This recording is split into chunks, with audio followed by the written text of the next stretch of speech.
Hello, my name is Joseph Propati and I'm the creator and designer of the card and dice game, The 19th Hole. So The 19th Hole is a print and play game I've created, like I said, using cards and dice. And it's made up of course cards, and you'll see these course cards have numbers and they represent the green or the tee box and different fairways. Well, you can arrange these course cards to make up all the holes, or 18 holes, in the game. Now I've already created 18 holes, and I have two score sheets that have 1 through 9 and 10 through 18. So on this first video example, or this run through, I'm going to be using the first hole of the game.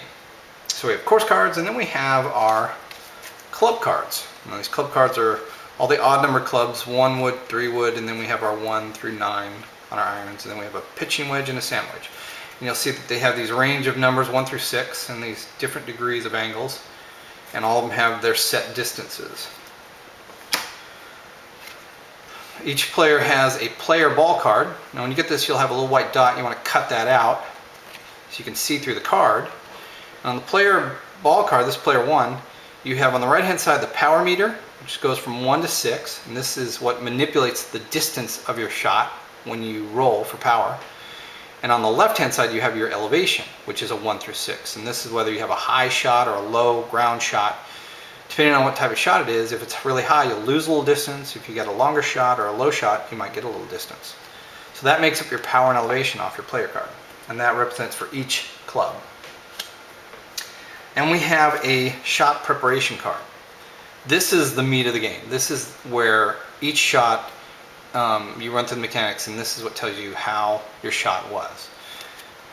It has power, elevation, and accuracy. Those three factors are what make up each of the shots that are either tee, fairway, or to the green. Putting is a little different, and I'll show you that once we get on the green. So, as I said, in this video we're going to be doing the beginner level, and in the beginner level, it's just like golf. You take a swing and you hope for the best. Well, for the 19th hole, when you play beginner level, you roll the dice and hope for the best. There's no manipulation of the dice. There's no changing pairs or manipulating any of the three factors. You just got to roll it and see what you got. So let's do it. Let's take our player card, and when you set up your shot for a tee shot, you have your hole. You'll place that so you can see the little blue marker where the tee box is. And you can rotate this and use the center line to kind of eyeball where the path of the ball is. If you get a straight line, where the ball will hit in the fairway. So depending on how you rotate it, that's the path you're looking for. Now we want to select a club, and since we're teeing off, we're going to go with the best club. The 1 wood club gives you the most distance. To set up your club, you'll take the bottom edge of the club and you'll line it up on the player card right over the hole, so it matches up with the center line.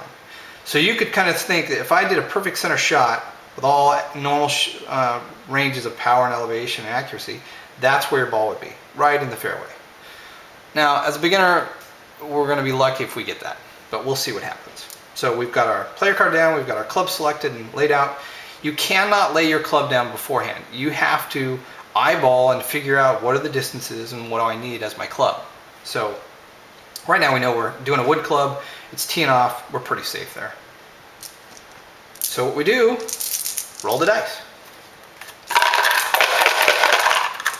And the nice thing about it is if you use red, green, and blue dice, it makes it very easy. You just pull them out, lay them on the preparation card, the shot preparation card, and that's what you get. This is going to be the values you have to make up your first shot.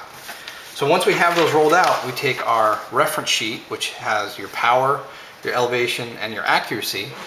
And these three factors are what is going to make up this first key tee shot. So what did we roll? Our first power is an 11.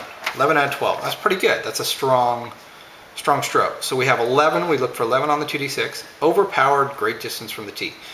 We're looking for a value of 5, okay, on the power meter.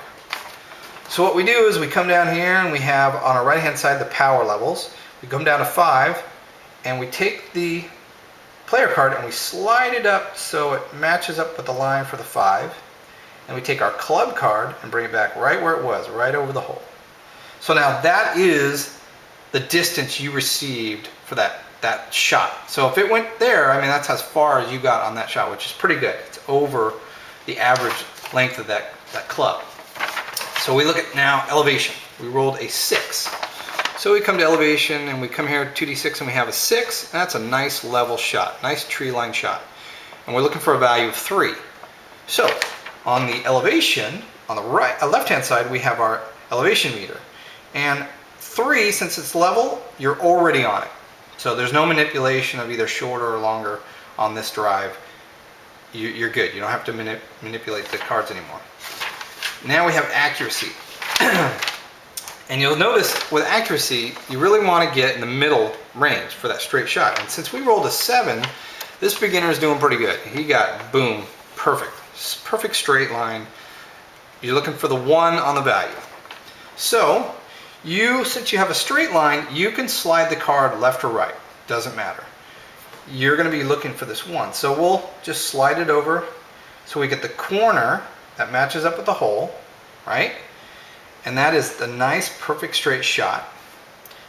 You hold your club down and then you pick up your player card and you lay it so you can see that 1 in the target right through the hole. Slide the club out, and that is where your ball traveled. That is a long tee shot. For a beginner, that was a great shot. Still in the fairway. You got a really good shot. It was lucky. So, and if you had to hit in the sand or if the water, if you see any sand or water through that hole, you're in it. So anything that you see in that hole, if it's fairway, you're good. If you see rough, you're going to be in a little bit harder spot. But right now he's in the fairway. So what we do is we line up our second shot.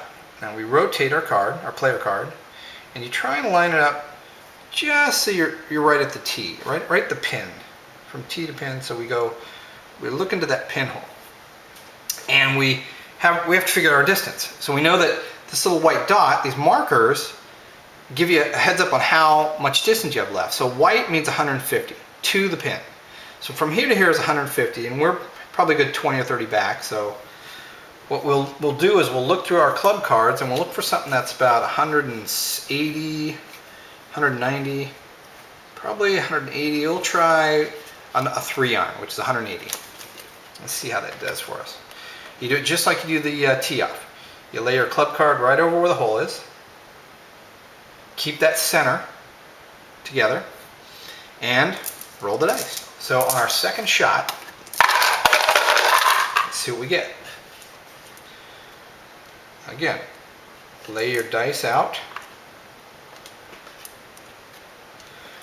on the shot preparation card, and then we reference our sheet. So on our power we have a 5. So we come here to 5 and it's above average, not a solid shot. So we're looking for a value of 2 on the power.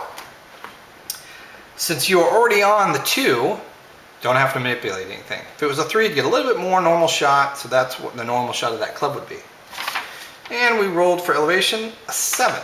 So you're getting right in the middle there. It's a nice level shot. We're going to be looking for a 3. And again, level shot, right on the club, don't have to manipulate anything. That's the distance you're going to get with the club. Now for accuracy. Again, we were looking for a 7, so you want anything close to that.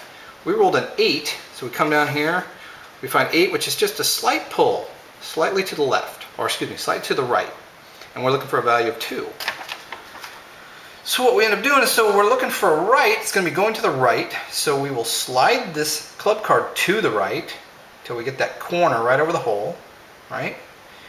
And where you were referencing a 2, that's what you're looking for. So you pull your club or your player card out, and you put it right over the 2, pull your club out, see what's in there, and you're right on the fringe. You're just not there yet. And if you can see the green in there through the hole, so you could do a fringe shot, or you can try and get a closer shot. If you decide to do a fringe shot, it just means that you're going to start your next shot on the putt, but you are already going to be at a distance of either 18 feet, 24 feet, or 30 feet. If you used a sand wedge or a pitch wedge, you might get close to the pin, and you might be able to either sink it or get 1 foot from the pin or 12 feet. So it's really your choice on how you think you'll do. We're doing a fringe. Why not? Let's go and we'll see how it goes with a fringe shot. So right now that was our second shot, which is pretty good. We're right on the fringe at our second shot as a beginner. Very lucky rolls. And let's go to the putting. We'll see how we do with a fringe putt.